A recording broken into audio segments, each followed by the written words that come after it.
प्रभु यीशु मसीह के मधुर और मीठ नमस्कार साथियों, पास्टर प्रचार को जय मसीह कहता हूँ। हालेलुया। आप सबको आशीष दे। मेरे प्रियो, इस वीडियो में आपके लिए एक बहुत ही ब्लेसिंग मैसेज लेकर आया हूँ। ये वचन अपने हृदय में बसा कर रखिए। इस वचन के द्वारा प्रभु आपको आशीष देने जा रहा है। हालेलुया। हम देखते हैं प्रकाशित वाक्य 3:20 में लिखा हुआ है, यदि कोई मेरा शब्द सुनकर द्वार खोलेगा तो मैं उसके पास भीतर आकर उसके साथ भोजन करूंगा। हालेलुया। मेरे प्रियो, यीशु मसीह क्या कहता है? यदि कोई मेरा शब्द सुनकर द्वार खोलेगा। द्वार क्या है? ये द्वार आपका हृदय है मेरे प्रियो। जब आप वचन सुनते हैं तो आपका हृदय खुल जाना चाहिए प्रभु यीशु मसीह के लिए। वो बाहर है और बाहर से आपको निमंत्रण दे रहा है, मेरे बेटे मेरे बेटियां, अपने दिल के दरवाजे को मेरे लिए खोल दो तो मैं आकर तुम्हारे दिल में वास करूंगा।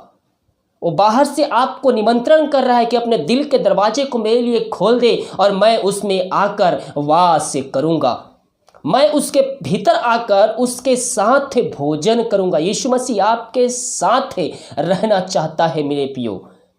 अपने दिल के दरवाजे को खोलकर वचनों के द्वारा उसको अपने हृदय में बसा लीजिए। और एक वचन हम और देखेंगे, मार्ग और सत्य और जीवन मैं ही हूँ, बिना मेरे द्वारा कोई पिता के पास से नहीं पहुँच सकता। जो भाई बहन यीशु मसीह को अपने जीवन का उद्धार करता स्वीकार कर लिया है, उसके वचनों पे चलता है, उस आज्ञाओं को पालन करता है, अनंत जीवन उसके लिए रखा जा चुका है और मृत्यु को पार होकर अनंत जीवन में प्रवेश कर चुका है मेरे प्रियो। और जब हम यीशु मसीह विश्वास करते हैं तो हम पिता के पास जाने के लिए मार्ग को खोल देते हैं। हालेलुया। भजन संहिता 32:8 में लिखा है, मैं तुझको बुद्धि दूंगा और जिस मार्ग से तुझे चलना होगा उस पे मैं तेरी अगुवाई करूंगा। बहुत से भाई बहन कहते मेरे पास बुद्धि नहीं है, मेरे पास ज्ञान नहीं है, मैं कुछ भी नहीं कर सकता। मेरे प्रियो, परमेश्वर का वचन एक ऐसा सामर्थी वचन है, ऐसा सामर्थी शब्द है, इसके सामने अच्छे अच्छे ज्ञानी भी गिर जाते हैं। हालेलुया। इसीलिए अपने वचनों को अपने हृदय में वास कीजिए। जब आपके अंदर वचन रहेगा तो सही समय आने पे आप वचनों के द्वारा अच्छे से अच्छे ज्ञानी लोगों को भी अपने वचनों के द्वारा उनको हरा सकते हैं। हालेलुया। हम एक वचन और देखेंगे, नीति वचन 3:5 में लिखा हुआ है, तू अपनी समझ का सहारा ना लेना वरन संपूर्ण मन से यहोवा पर भरोसा रखना। बहुत से भाई बहन लोग अपनी बुद्धि अपनी ज्ञान पे बहुत ही उनको घमंड रहता है। इस कारणवश वो किसी का नहीं सुनते, ना वचन को ध्यान रखेंगे, ना किसी का बातों को सुनेंगे। अपने घमंड में चूर होकर वो आगे बढ़ जाते हैं कि नहीं, मेरे पास बहुत ही पढ़ा लिखा हूँ, मेरे पास बहुत ज्ञान है, मैं उसको कर लूँगा। लेकिन आगे चल के वो घुटनों के बल गिर जाते हैं क्योंकि वो अपने मन से वो कार्य करते हैं। प्रभु की आज्ञा क्या है, प्रभु की इच्छा क्या है, उसको जानने की वो आवश्यकता नहीं रखते, उनको जानने की वो जरूरत नहीं समझते। अपनी बुद्धि अपनी ज्ञान पे वो आगे बढ़ना चाहते हैं। लेकिन प्रभु का वचन कहता है, तू अपनी समझ का सहारा ना लेना वरन संपूर्ण मन से यहोवा पर भरोसा रखना। मेरे प्रियो, हम हर एक बातों में प्रभु के इच्छा को मांगे, चाहे वो किसी भी क्षेत्र में क्यों ना हो। प्रभु, तेरी इच्छा मेरे जीवन में पूरी हो। अगर तू चाहता है कि मैं ये कार्य करूं, अगर तू चाहता है कि मैं ये जॉब करूं, अगर तू चाहता है कि मैं यहाँ जाऊं, तो तेरी इच्छा मेरे जीवन में पूरी हो। मेरे प्रियो, हर एक बातों में हम प्रभु की इच्छा को मांगने वाले हो जाए। और जब हम उसकी इच्छा को अपने जीवन में मांगते हैं तो हमारा जीवन, हमारा घर आशीषों से भर जाता है।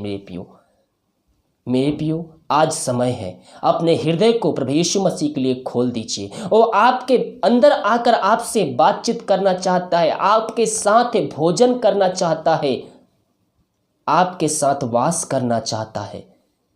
अपने हृदय से हर एक गंदी बातों को, बुरी बातों को निकाल कर प्रभु का वचन उसके अंदर बैठा लीजिए।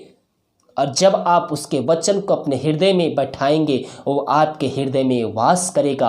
अपने पापों की क्षमा उससे मांगिए और अपने जीवन का उद्धार करता प्रभु यीशु मसीह को आज के रात्रि काली ही स्वीकार कीजिए। घुटनों पे आइए, प्रभु से प्रार्थना कीजिए, अपने पापों की क्षमा उससे मांगे, दोबारा ना करने का उससे वादा कीजिए। जीवन भर में जो आपने पाप के उन सारे पापों को लिए प्रभु से माफ़ी मांगे, घुटनों पर टेक कर आंसू किसराते हुए उससे माफ़ी मांगे और दोबारा ना करने का उससे वादा कीजिए। मेरे प्रियो, प्रभु दयालु है, अनुग्रहकारी है, वो आपको अपने लहू से धोकर शुद्ध और पवित्र करेगा, अपने राज्य का वारिस बनाएगा। वो नहीं चाहता है कोई भी मनुष्य नरक की आग में डाला जाए, इसीलिए परमेश्वर ने अपने इकलौते पुत्र को हमारे लिए भेजा ताकि उसके द्वारा हम अपने पापों की क्षमा पाकर अंत जीवन का सहभागी हो जाए। हालेलुया। इसलिए मेरे प्रियो, आज रात्रि काले ही आप निर्णय लीजिए, अपने जीवन का उद्धार करता प्रभु यीशु मसीह को स्वीकार कीजिए। अब कुछ भी करने की आवश्यकता नहीं है। आइए, घुटनों पर टेक कर प्रभु से प्रार्थना कीजिए, प्रभु मेरे अपराधों को धोकर शुद्ध और पवित्र कर। मैं तुझको नहीं जानता था, मैं तुझको नहीं जानती थी, लेकिन जब तेरे वचन को जाना, मैं तेरे वचन को पढ़ा तो जाना कि तू ही एक सच्चा जीवतों का परमेश्वर है, तू ही अंत जीवन का देने वाला परमेश्वर है। तू हमारे लिए तू हमारे पापों की खातिर अपना अंतिम रक्त बहा दिया। मैं विश्वास करता हूँ पिता, उस लहू के द्वारा हम छुटकारा को प्राप्त कर सकते हैं। वो लहू में उस सामर्थ्य है जो मेरे सारे पापों को धोकर शुद्ध और पवित्र कर सकता है। पिता, मैं तुझसे प्रार्थना करता हूँ, मेरे अपराधों को धोकर मिटा डाल, अपने राज का वारिस बना। आमीन। मेरे प्रियो, इस प्रकार से प्रभु से प्रार्थना कीजिए। प्रभु दयालु है, बहुत ही दयालु है। उसके जैसा प्यार इस पृथ्वी पर हम नहीं प्राप्त कर सकते हैं। मेरे प्रियो, प्रभु दयालु है, अनुग्रहकारी है, वो आपको पापों को क्षमा करने जा रहा है। अपने हृदय को उसके लिए खोल दीजिए और उसको अपने अंदर बसाकर उसको अपने जीवन का उद्धार करता स्वीकार कर लीजिए। प्रभु आपको आशीष देने जा रहा है। इन वचनों के द्वारा प्रभु आप सबको आशीष दे।